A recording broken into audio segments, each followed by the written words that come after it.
Good evening. Hope you are all doing well. I had to restructure a little bit tonight just because my schedule didn't allow for the amount of preparation time that I needed to sufficiently teach a blat and a half. So I will be doing just one blat tonight, which is no small accomplishment. And we'll be learning tonight Maseches Shabbos of Kuf Mem Ches. And we're starting from the bottom of Kuf Mem Zayin and Beis at the two dots, about 9 lines from the bottom of the page, give or take. Tonight and tomorrow is the yortzeit of my brother, and in Hashem should have an aliyah. We'll be learning in his memory, and throughout the day as well. So thank you for joining, and let's get started. So Kuf Mem Zayin and Beis, about 10 lines from the bottom. Tana Rabbanan. We spoke about in our mission. It says aval lo miskarerin, that you weren't allowed to scratch like dirt off of your body. We'll have to see what this means. Tana Rabbanan, ein gorin b'megareres b'Shabbos. You can't use something specific to clean off your body. Like let's say you had a scraper of some kind. You're going to use like a spatula that you might have used for like a spackling. What are those things called? Spackling things that smooth out the spackle. So you're not allowed, says the Tanakh. But Rabbi Shimon ben Gamliel argues. Rabbi Shimon ben Gamliel Omer, no. Im hayu raglav meluchlachos b'titu b'tzoa. If your legs were covered in clay and in dirt, gorer kedarko be'eno choshesh. Totally permissible. And in fact, the Amoraim on the heels of this sheet of the Rashbag write as follows. Rav Shmuel bar Yehuda Avdale ime megararta de kaspa. She made them a special one made out of silver to use on Shabbos, so that it wouldn't be uvd in the chol. You'd be able to scratch it off, but you would not be using the same exact things that you would otherwise have used during the week. And that was basically within the confines of the sheet of Shimon ben Gamliel, who allows one to remove. She made something special, meaning the one you picked up at the hardware store, you shouldn't use. Right.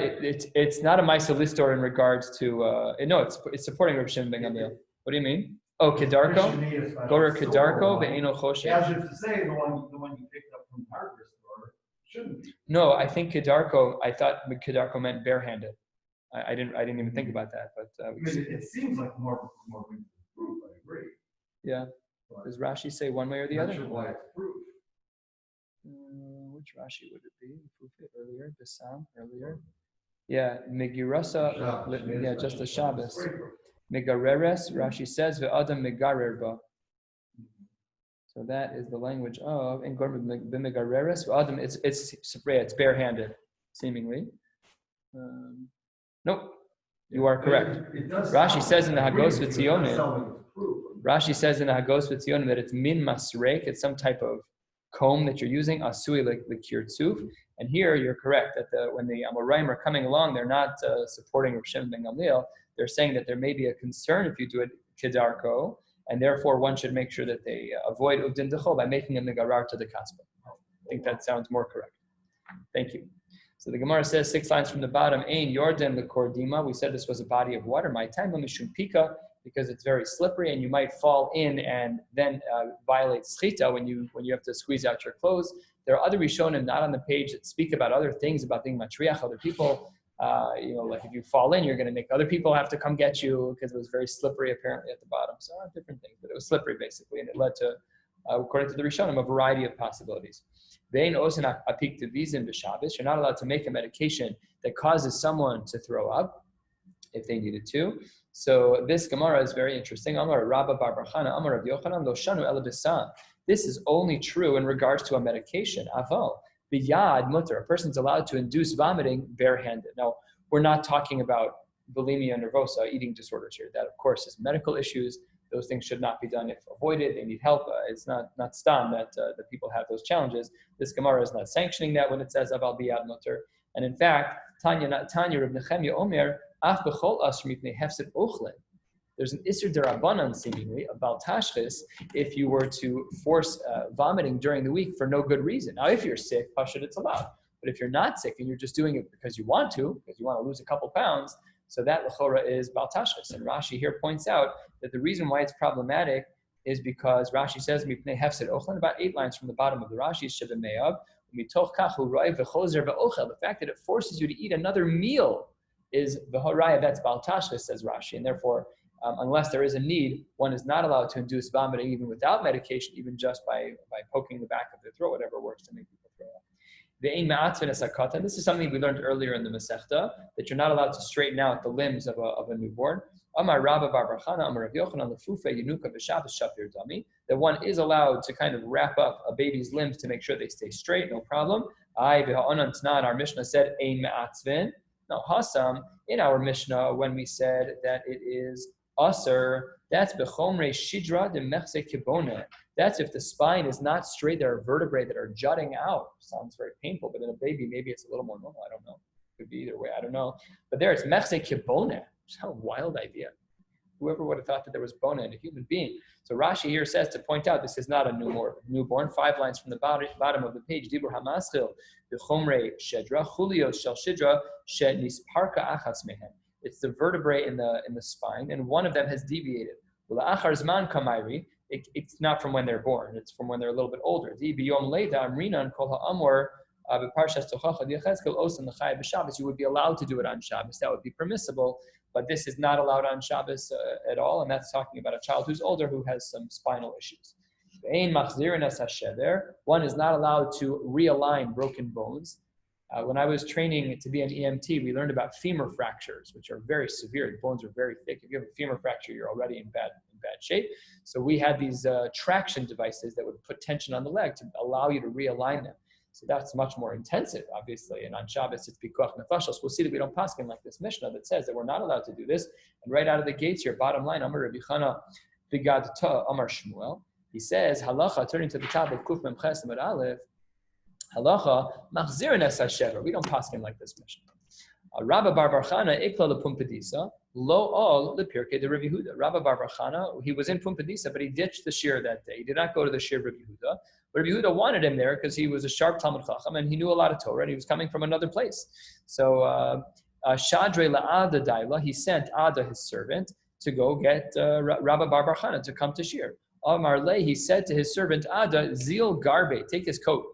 Azil garbe, he took his coat, and then when his coat was missing, he knew that he had to come to shir. It was kind of like a simon. Asa, he came to shir. Ashkeche de kadarish ein machzir nesashever. And when Rabba bar bar Chana got to the shir of Rabbi Yehuda, he heard that they were learning this sugya. They were learning the sugya of our Mishnah of ein machzir nesashever. He raised his hand. Amar le, not correct. Hachi amar Rav Chana begaduta. Amar Shmuel. Halacha machzir nesashever. We are allowed to align a broken limb. So I don't agree with the Mishnah. Amar le, Rabbi Yehuda said back to him, I'm so glad you came here. Hachana didan, Hashmuel didan, v'lo shmieli. Both of them are from my neck of the woods. Both of them are from here in Bavel. I can't believe I didn't know both shitas. V'lo shmieli, v'la bedina garavticha. Wasn't it right that I stole your coat? No. What does that mean? You just take something without permission? So that's a good question. The Meforshim here don't talk about it too much on the page, but it's a good shaila. Are you allowed to do these kinds of things where you take something for someone and it's a prank? Are you like those? How does that work? When I was in Shalvim, they took someone's car and they hung it from the. They had these vaulted ceilings, kind of like this, with a window at the top. So they took a rope, they took a car, they took off the doors, rolled the car inside in neutral, and they literally hung it in the atrium of the yeshiva. Well, first of all, it's a remarkable prank. But is it mutter? Can you just take things without rishus? There's possible damages that could be done, liability. Then you're not a shoel, you're mamash ganev. So the real shilas in halacha. But obviously, Rabbi Yehuda was a big Talmud Chacham. Maybe it was kind of understood. We have to assume that it's mutter. All right, says the last sugya of this parak, and then we will be in the second to last parak of Maseches Shabbos Baruch Hashem, about a week to go. Misha Nifraka Yado. I didn't translate this clearly yesterday. I realized afterwards because I had to give the shir afterwards again, and that is that this is a dislocated hand, a dislocated finger, a dislocated elbow, shoulder, something like that. Rav Avia Hava Yosef Kami to Rav Yosef. Rav Avia was sitting in front of Rav Yosef, and Shanya Le Yode, his hand became dislocated. I looked this time, David. I looked at this one up that he was not blind yet in this case, because you caught me last night. This time, he might have not been blind last night too. I don't know. I just didn't know the answer. But here he's talking not blind. Now, Avi had a good answer, that he caught the pause. I quoted you in the shir that I re-recorded last night. Quoted both of you. So that was what happened here is that Rav Yosef was sitting there, and Rav Avia's shoulder, let's say, was dislocated. Amar le hachamai, can I do this technique to put the shoulder back? Asar, no, you're not allowed. Hachamai, how about this technique? Amar le asar. And then just while he was sitting there, the shoulder popped back into place. Amar le, I don't even understand what you're asking here. We have our Mishnah. Misha nifraka yado o raglo. If you have a dislocated hand or a dislocated leg, lo yitrafin b'tzonin, you can't do any special technique in cold water. Aval rochitz kedarko, regular cold water, regular water, however you shower. Nisrape, not even showering, it's just really pouring water because it's Shabbos. And if you get fixed, you get fixed. But you can't do anything like unique techniques that doctors may use. That would be considered refu. Of course, we're not talking about a lack of blood flow or about nerve damage. We're not talking about any of those things. Casual, simple shoulder that pops out.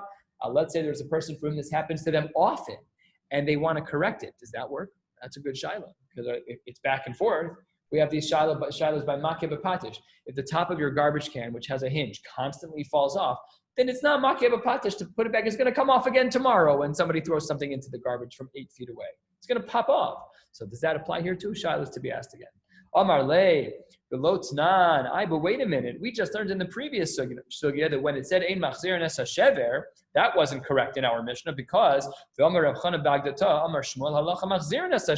thought that if the first din of our Mishnah, which is that you are not allowed to put to align a broken bone, we don't paskin like that. I was also concerned that maybe we don't paskin in regards to the dislocated limb. I was concerned about that too. So then Amar le, no, that's not correct.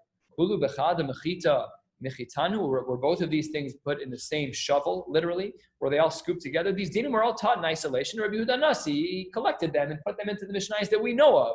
But they weren't sitting in shir learning din after din after din like we have in the Mishnah. They learned them in isolation. So there's no reason to assume that. And therefore the Gemara says, itmar, where we have a correction in the Gemara like we have here, fine, we have a correction. But no reason to assume that in the next line of the Mishnah, that they're connected in such a way that if the first one's wrong, the second one is wrong. But that was what was driving Rav Avia to ask Rav Yosef about whether these different various modes of putting the dislocated limb back in its place were permissible. And we conclude, like our Mishnah, that our Mishnah is Ladina, even though we also conclude, like our Mishnah, that our Mishnah is not Ladina in regards to aligning broken bones. Hadron Allah Chavis, Hadron Allah Chavis, Hadron Allah Chavis, Mazel Tov, 2 more times until we finish this Masechet Mirz Hashem. It would be zocha to come back to this page in 7.5 years. Shoal adam echavero kade yayin v'kade shemen ubilvad shelo yomar lo halveni. I am allowed to borrow something from you on Shabbos, but I can't use the word halveni. Please be lovet to me. Please lend to me this particular thing. That's not allowed. We'll see in the Gemara what's going on. And similarly, you can knock on my door, and you can knock on a wife can go knock on a door and ask the wife who lives there, can I borrow a loaf of challah? Period. So why do we make this distinction? Because we assume that women, at least in the times of the Gemara, that they were more makbid, that if you borrowed 1 loaf, I'm going to write it down. That's different than the general halva that takes place where the husbands of the home are like a little bit more, you want a barrel of wine, take a barrel of wine, you'll pay me back when you're like a little bit more laissez-faire. But back in the day, women were seemingly a little bit more makbid. So that's why the Mishnah had to write both of these dinim in. We'll see. If you look at the first Rashi, we'll talk about that soon. Okay, and the third line of this Mishnah, if there is a trust factor here, you're not exactly sure that you as the lender are going to get your product back, so then you can take a collateral on Shabbos. No problem. You can leave over something, a garment, a scarf, whatever, something that has some value in order to make sure that you're able to recapture your loan. And similarly, Erev Pesach b'Yerushalayim shechalios b'Shabbos, when Erev Pesach, which is when we prepare our Korban Pesach, and that falls out on Shabbos. So then maniach taliso etzlo, you're allowed to give someone your talis as collateral, but no talis pischo, and you can trade it in for a Korban Pesach. It's not really trading it in, it's more like joining their chabura, because as we know, the Korban Pesach was brought b'chabura. You're not buying one necessarily. You're joining another person's group. But what's your buy-in? You gotta get your initial chips on the table. So there we said you can use your talis as collateral, no problem at all. End of the Mishnah. The Gemara opens 2/3 of the way down on Kuf Mem Ches Med Aleph. Amar le Rabba bar Rav Chanan le Abaye, Ma'ishna hishilani. Why do we have a difference between the language of can I be a shoel versus can I be love? Right? That's what our Mishnah says in the second line of our Mishnah, that you don't say the language of love, but only if you could use the language of shoel. Why? Umayshna halveni. Sorry. Ma'ishna hashileni, ma'ishna halveni. Amar le hashileni lo asil michtav. When we say to be shoel, Again, these are colloquial terminologies. We're not familiar with the day's lexicon, but the language was more of a relaxed type of word, and therefore we weren't concerned about writing it down. But halva, that language of halva was a little sharper, a little bit more concerning to us, and therefore we were concerned that halveni asi l'michtav. Hold on one second. During the week, we're not makbid on the language because it's mutter to write. Zimnin deboy lemeimar lehalveni v'amar lehashileni v'lo kapidi labe v'asi l'michtav. But during the week, we may use the language of shoel and write as well. So maybe therefore b'Shabbos nami asi l'michtav. Even if you use the right language, we're concerned because during the week you're not makbid. You may say shoel and write it down. Maybe by Shabbos, we're also concerned you're not going to be makbid on the language to be so particular to say shoel instead of loven. Maybe it's asi l'michtav there as well. Amar lei, skipping the parentheses, b'Shabbos kevan dehashileni hu desharu leRabbanon. Because specifically on Shabbos, the Chachamim specifically said we had to use the language of she'ela and not the language of halva. So therefore, dehashilenu desharu leRabbanon halveni lo sharle min karamilsa. No, the language, we're going to be more careful on Shabbos. We're cognizant of this distinction that the Chachamim made to specifically use the language of shoel on Shabbos when you're borrowing and not the language of lovet. And that explains line 2 of our Mishnah where it says, Ubulvad shelo yomar halvin. Amar le Rabba bar Rav Chanan le Abaye michte. Let's analyze this a little bit. It's really not even analyzing this. Amru Rabbanan kol mili de yom tov kama de efshar le sheenui meshaninan. We know in general that when we're doing something on Shabbos, there should be a sheenui. So says the Gemara, what about hani noshe demalyon chatzvai humaya? What about these women who are carrying pitchers? Why are they not my time alone mishanin? Why are they not having a big sheenui there? I'm watching them go to the water, to the well. They're scooping out water, no sheenui at all. I don't understand why are they not doing their part? Why aren't they doing the sheenui that they should? It's yontif. Amar le mishum delo efshar, because what are you going to do? What's a unique way to scoop water out of a well? How do you do that? And the Gemara goes through a bunch of iterations and rejects them all. Hechi le'avde demalyan b'chatzva Rabba. She wanted to get a bigger pitcher. What do you want her to do? Limlu b'chatzva zuta. She's going to go with a small pitcher. But if she does that, hakamafshu behilucha. She's going to end up walking 10 times. That's not good. That's tircha b'Shabbos also. That's not good. Kamafshu behilucha. And maybe her goal was demalyan b'chatzva zuta. She wanted to carry only one small jug. She didn't need a whole gallon. She needed a quart. Limnu b'chatzva Rabba.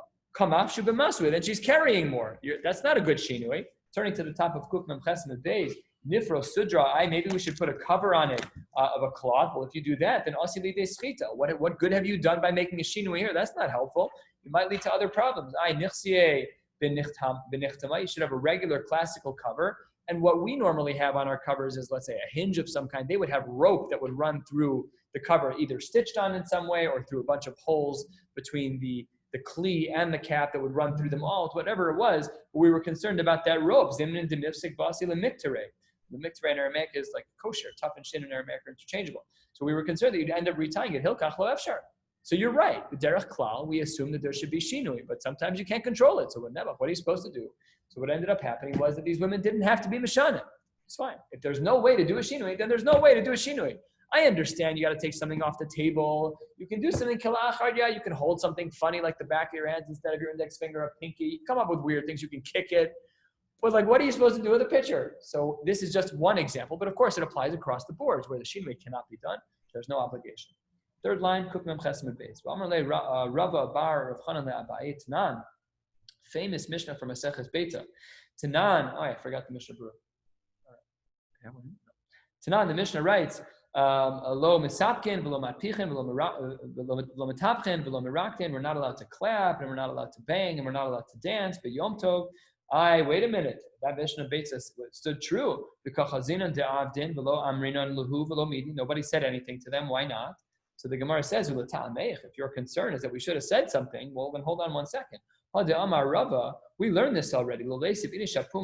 A person should not sit at the opening to a lechi. We're afraid that if you sit on the edge of the mavui, of the lechi, that something may roll past the line from away from the lechi. We're concerned you're going to step out and you're going to grab it and you're going to bring it back in. It says the Gemara, we see people are not keeping that rule. They're sitting on rocks at the edge of the mavui. There too, we see that there's nothing being done. So says the Gemara, this is the theme, this is the Yesod, Elahanach Yisrael, give them a breather, give the Jewish people a break. Mutav sheyihu shogegin ve'al yihu mizidin. Very powerful principle, one that is subject to much discussion, that does not apply across the boards, but does apply sometimes. Sometimes we have to put our foot down as leaders of a community. We have to say X, we have to say Y, whatever it is.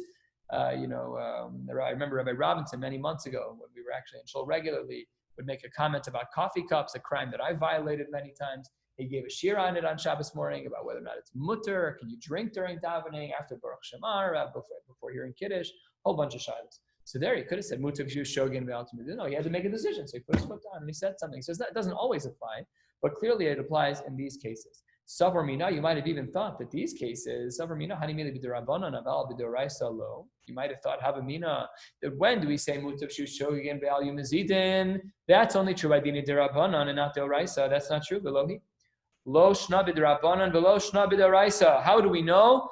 Daha tosefes yom kippurim doraisa hi. We know that there's a mitzvah doraisa to start Yom Kippur a shtickle early, just a little bit early. What was happening at that time? We saw that there were people who were eating all the way up to dark. Nothing. Why? Because the mitzvah say to eat. So we were juxtaposing two things there. Maybe that's a way to kind of maybe understand this. That we know there's a discussion in the poskim about eating. Is it a din d'oraisa? Is it a din d'rabbanan? By women, is it a din d'oraisa or din d'rabbanan to eat on the 9th of Tishrei? Nevertheless, people would eat up until that very last minute, and there you're talking about isurei kares. You're talking about serious stuff. You're talking about eating. That's really not allowed. A lot of the other inuyim on Yom Kippur are some of them are not even doraisa, but this is a big deal. So therefore, we see that there are applications of mutav shushogin v'al yumazidin even by dine deoraisa. We said in our Mishnah, says the Gemara, when a woman would lend to her friend b'Shabbos, seemingly one would be allowed to do this during the week, just not on Shabbos. What do you mean during the week? What's the problem during the week? Says the Gemara, ribis. Titnan, v'chein hayeh Hillel omer, lo silve isha kikar lechaverta, ad shete'asena damin. You have to agree on a price for the challah that you lend your friend. Why? Because if I lend you a challah and its market value is $3, and for whatever reason, the cost of wheat changes, and that same challah in 7 days is worth $3.17, that's ribis. Because what I'm giving you is worth more than what you gave me. So that was Hillel's concern. Shema yukru chitin, v'nimtzu bo'os lidei ribis, because maybe when you're paying back, it could be more. So this is itself not such a major shaila, because as the Gemara now answers, afilu tema Hillel. No, we could even say that Hillel would agree with our Mishnah because habe'asra de kites damel, we agreed to a mechir. No, challahs are $3. Stop, challahs are $3. We have a market value that a challah is worth a challah, whatever it is. But nobody looks at it that way, and everyone's fine with it. And habe'asra de lo kites damel. And in the case where we would say that it's problematic, that's in a place where there was no number that's specific for challah. These shilas come up in a very, very significant way. Let's say, for example, somebody says, can you do a carpool for me and I'll get you back? And you end up doing 2 carpools for them in return. So these are real shilas in the poskim. Is that usher? Maybe midoraisa, maybe midorabanan. Are they mochel? Are they not mochel? Did the price in gas change? How far did you drive? It's very nuanced, and we're talking real isurim. So really is not so pashut. Not so pashut. So we have to make sure that when it comes to all of the tradings, that we have a mindset of this is not a halva. That solves the problem out of the gates. I'm not giving you this challah as a halva. This is a matana. You want to pay me back? That's also a matana. But I'm not giving you a halva. So let's say I live next to Scotty Share. We knock on the door. Can I have some flour? Sure. How many granules am I counting? I give him back some flour. Nobody's makbid, but the way to get out of it from out of the gates is so simple. This is not a halva. We are gifting each other stuff right and left, no problem. I took 11 eggs in the dozen container. I gave you back 12. It's fine. It's fine. As long as you're mochel, this is quoted in Shulchan Aruch as well. This idea that afilu tema Hillel, that when everyone has the same understanding, it's permissible. But there are some shilas that do come up, and the carpool one's just a very good example because the cost of a barrel of gas changes daily. A barrel of oil changes all the time. That market fluctuates wildly when there's crisis, when there's supply and demand changes, so one has to be careful. What if a person doesn't trust the person they're lending to? So he said that there could be some collateral just about halfway down. Let us jump into a big machlokes amoraim. Itmar, we learn it from the amoraim, halva'as yom tov. When we have a halva on yom tov, so I'm giving you collateral of some kind, and in return I take from you an animal, a challah, whatever it is, I take a loan from you on yom tov. Okay, Tana machlokes. Rabbi Yosef amar lo nitna litba. When you take a loan on yontif, you're not allowed to bring that to Bezdin. You're not allowed to bring that to Bezdin. We'll see why in a moment. The Rabba Amar, Rabba says, it looks like this is going to be a Girsa change. Yes, the Rava, that's how it's referred to in the Rif and in the Rush, according to the Hagos V'Tzionim. Does that make sense? Yes, it does. The Rava Amar, no, I disagree with Rabbi Yosef. Nitna litva. You are allowed to go to Bezdin with these types of halvos. Namely, if I go to your house and I say, can I please borrow 5 challahs? And then you come to me and say, Phil, you borrowed 5 challahs, can I have them back? And I said, I don't know what you're talking about. Machlokes, if you can go to Bezdin about that. Why is there a machlokes about this? So let's see what the Gemara says. The Gemara says the last of the very short lines.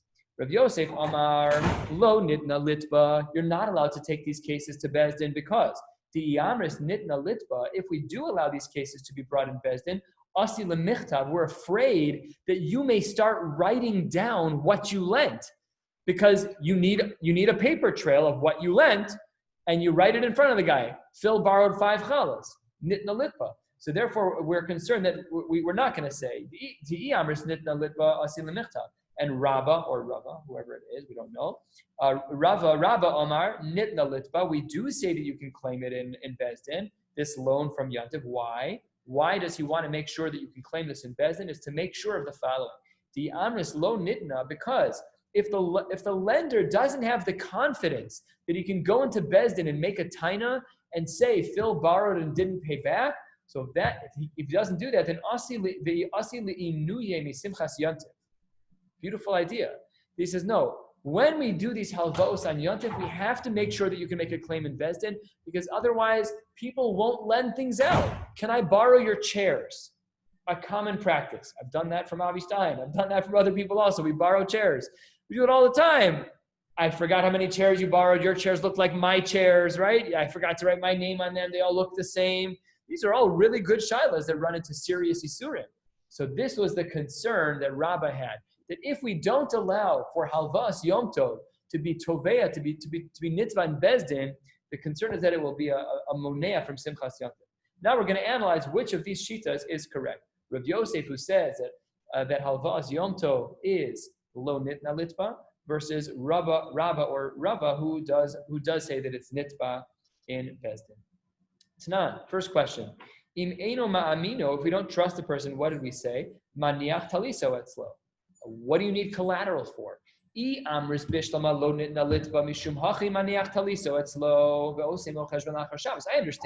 If you say that you cannot make a claim in Bezdin, yes, then you need collateral. But why would you need collateral if you can always go to Bezdin? No big deal. If you're of the opinion that halvas yom tov can be claimed in Bezdin, he doesn't need it at all. Litain lei, just lend it to him, no problem. And if you don't get paid back for litpay, just go to Bezdin. It says the Gemara, no, that's not a good argument to say that we would therefore hold like the opinion of Rabbi Yosef. Because why? Amar lo ba'ina deleikum medina v'daina. I don't want to get involved. That's crazy, a headache. You borrowed $1,000 from me. I'm going to go through the whole headache to get a zimun from Bezdin. It's crazy. I'm not interested. I'm just not interested. Leave me be. So because of that concern, so therefore there's not a raya about whether or not we hold like Rabba or Rabbi Yosef from this argument. It says the Gemara about 5 lines down in the wider lines, almost 2/3 of the way down. Masiv Rav Idi bar Avin.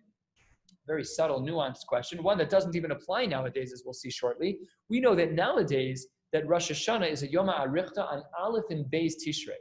But before we determined that Rosh Hashanah would be on Aleph and Beis Tishrei, we treated it like any Rosh Chodesh. And namely, if that month prior was to be an Uber month, then we would have Rosh Chodesh be 2 days, the last day of Elul and the first day of Tishrei. Now, in a time when we kept Shvis, when we kept Shemitah, and there was a loan that was going to be batel at the end, it only took place at Shkia, whatever it is, on the end of the last day of Elul going into Tishrei. So with that background, let's see the following. Masiv Rav Idi bar Avin. You're lending something out. You cut up an animal on Rosh Hashanah. And im hayachodesh me'ubar, if it's a day, if it's an ubar month, and then the Rosh Chodesh of that Tishrei spans the last day of Elul and the first day of Tishrei. So if that's the case, then mishamet. Then if you're giving something out on the last day of Elul, so then, well, it's Shvi'is. When it hits Shkia, that loan is mishamet. It dissolves, because that's what the Torah says, is that your loans don't go past Shemitah. The in lav, but if it was given out, it's a little subtle to understand. It took me a long time to figure this out. The in lav, but if you didn't give it out on the last day of Elul, but rather on the first day of Tishrei, so now Shemitah is not going to help you anymore, because it's not a loan that was given during Shvis. It was a loan that was given during the 8th year. So then the in lav, eino mishamet, that loan doesn't go away. Now, says the Gemara as follows. If you're of the opinion, like Rav Yosef, that you're not allowed, when it comes to halva'os yonto, that you're not allowed to be nitban bezdin, my mishamet. I don't understand the case of mishamet. What do you mean my mishamet? And you can't go to bezdin. Those two things are synonymous. Your loan was dissolved automatically. So what? How could it be your shita's right that no, you're not allowed to be nitban bezdin? Of course you're not nitban bezdin. The whole loan was dissolved at Shkia on the last day of Elul. So that can't be. Maybe we hold like the shita of Rabba. Says the Gemara, no, shiny hasam. That case is different, not a riot, close but not quite. Because the iglay milsa decholhu. Because we'll figure out later whether or not you were right that it was a 2-day Rosh Chodesh or one, and maybe retroactively we find out that you were wrong, and maybe that 29th day was really Aleph Tishrei, and therefore we don't have a raya to follow either shita here. Tashma, we have yet another question about whether or not we hold like Rabba or Rav Yosef. Miseifa, we can learn from the end. What did we say? Im lav, we said that if the food was lent out on Aleph Tishrei, what did we say? The Mishnah there said, it's the Mishnah in Shvis, I believe it is. Yeah, a Mishnah in Shvis. So we said, Tashma im lav eino mishamet, that the loan is a valid loan. Iamris bishlama nitna litva hainu dekatani eino mishamet. If you hold, according to the opinion of nitna litva, like Rabba, that you are allowed to take halvaos yom tov, and you are allowed to bring them to bezdin, that makes perfect sense as to why it says eino mishamet, that the loan was not dissolved. Therefore, makes sense that you should assume. It makes sense that you should assume that you're allowed to claim it in bezdin. That's the shita of that makes sense according to Rabba. If you say, like Rav Yosef, that something that's loaned out, a halva and yontav, is not allowed to be brought to bezdin, amai eino mishamet. Why do you have to bother saying anything that it's the loan stands? Okay, the loan stands, but there's no accountability because you're not allowed to go to bezdin with it. It says the Gemara, not so true, because the yahivle shakil. Because if the person wants to, if the person, the recipient, the beneficiary, the nilva, if he wants to give it back, the loba, he's allowed to give it back. The loba is allowed to pay it back. That implies, if you're saying that in this case he's allowed to give it back in the Seifa, where we said Eino Meshamet, where the loan was given out on Aleph Tishrei, and because it was given out on Aleph Tishrei, the loan was not dissolved by Shemitah because it passed the deadline, so it's in the post-Shemitah, post-Shvi'i cycle. So then we assumed over there that a person can pay the loan. That implies the Reisha, that in the Reisha case where it was Shamit, where the loan was dissolved because the meat was loaned out on the last day of Elul, it implies over there that in the Reisha, that you're not allowed to accept that loan as repayment from the Lova to the Malvin. Says the Gemara, no, that's not correct. Reisha, tzarech lemeimar le'mishamet ani. In the Reisha, when the loan was given during Shvi'is, and the loan is going to be dissolved, so then the person has to say, mishamet ani, I'm done, this loan is over with, I'm not even going to bother collecting on it. And Seifa, in the end, when the loan was given on Aleph Tishrei, lo tzarech lemeimar le'mishamet ani. So therefore, not a raya to compare the Reisha to the Seifa to make your inference to say that by the Seifa you're allowed to give and in the Seifa you're not allowed to get paid back. It's not like the Mishnah writes. The Mishnah says, someone who returns a loan during Shvi'is, Yomar lo mishametani. The person has to say, no, we're done already. This loan is over. And if the loan still wants to pay back, we can still receive it. Mishum shenemar, devar hashmita based on that pasuk. In regards to loans on Halvos Yom Tov, the Amoraim had a couple of different practices. Rav Avia Shakil Mashkona, he used to take, as a rule, he used to take a mashkon, he used to take collateral to make sure he got paid back. And Rabba or Rava, was it Rabba? I think so. Yeah, Rabba or Rava, although not for the same reasons as before, Barula, Ma'arim Iyarume, he would do some type of ha'arama. So the Rishonim here, what's his ha'arama? The Rishonim here explained that he would go after Yontif and take collateral until he got paid back, but he wouldn't do it on Yontif. Last sugya for the evening, V'chein Erev Pesach, we saw in our Mishnah that if Erev Pesach aligns, so we said that you're allowed to join a chabura. Says the Gemara, Amar Rav Yochanan, 3/4 of the way down, Makdish Adam Pischo b'Shabbos v'Chagigasu b'Yom Tov. One is allowed to sanctify the Korban Pesach on Shabbos, and their Korban Chagiga on Yom Tov, no problem.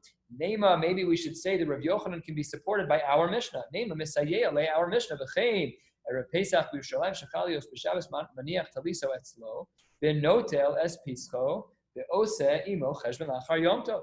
Maybe just like our Mishnah states, it supports Rav Yochanan, that when it comes to the Korban Pesach, that when Erev Shabbos, when Shabbos falls out to be Erev Pesach, when you need your Korban, that you can give collateral and you can join into a Chabura.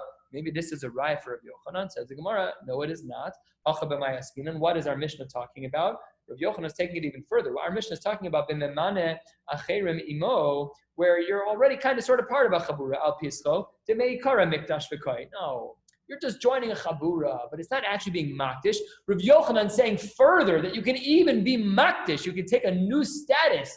It's not kodesh, and you can make it kodesh. That's different than our Mishnah, which is more lightweight. Okay, you can join our chabura. We already picked out the animal. We're good. We already makdish it. So not a riot to say that this is like Rav Yochanan. The Mishnah says, Ein nimnin. We have a Mari Makom that says you're not allowed to appoint an animal. How could Rabbi Yochanan be right? Shiny hacha, kevan de ragil etzlo, keman de imne bemeikara, dummy. Similar to the answer that we said before, is that he's a regular by him, so it's not really a full nimna in such a case. It's not a full minui. He already had some type of inkling that the person was going to be kona, to be makdish this animal. Ay behatani, we learn Rav Hoshia holech adam etzel roeh ha ragil etzlo. You're allowed to go over to a shepherd who has animals, but no same lo tzvela pischo, and you can give him an animal for korban pesach. Umakdisho b'yotzepo, and you can be makdish it. So then that doesn't agree with the previous Mishnah, which seems to say ein nimnin. That's the Gemara. Hasam nami kevin the ragil leslo akdushele meikara. So here the Gemara is saying basically that you are allowed to be makdish it, but as long as there's some kind of already understood agreement between you. But seemingly, Rav Yochanan is the chiddush here. Rav Yochanan is going way further than all of these sources in the Tanaim. And the Gemara is going to question his shita very shortly. Meikara says the Gemara, V'ha makdish tani. It says makdish. So how can you be makdish? You're not allowed to be makdish, seemingly. We have all these Mari Makomos. We're questioning Rav Yochanan. Answers the Gemara, because Rav Yochanan was not talking on a Doraisa level. Hekdesh ilui midrabanan. We're only talking about elevating it on a rabbinic level. What is this talking about? A korban pesach? If you're only makdish midrabanan, is that sufficient? That's enough to make it hekdesh. We have to get into the Rishonim here. It's a serious conversation here. So Rashi here, Dibra Maschal Ilu, he says Ma'ale be'alma sheyakdishu be'alim. It's sheyakdishu ba'alim. It's not a full. I don't know how then do you bring it as a korban pesach? What's the threshold of ownership? Even midrabanan. Normally we wouldn't say such a thing. So it's a difficult shita to understand Rabbi Yochanan. I don't think I think we do pass him like him, but the question is, what is the hekdesh that he's actually doing? Namely, what is the threshold that's required to bring a korban pesach? Now let's question that shita of Rabbi Yochanan. And the Amar Rabbi Yochanan, how could he have said that? The Amar Rabbi Yochanan, like we saw yesterday, halacha kistam mishnah. Generally speaking, Rabbi Yochanan's of the opinion we hold like a stam mishnah, and we have a stam mishnah that doesn't agree with this. Lo makdishin. V'lo ma'arichin, v'lo macharimin, v'lo magbin, shumas u'maisros, kol elu b'yom tov amru. All of those things are forbidden on Yom Tov. Kal v'chomer v'Shabbos. So how could Rabbi Yochanan say that that's true if he himself agrees? Stam Mishnah is halacha, and it goes against him because he said makdish, and here we said ein makdishin.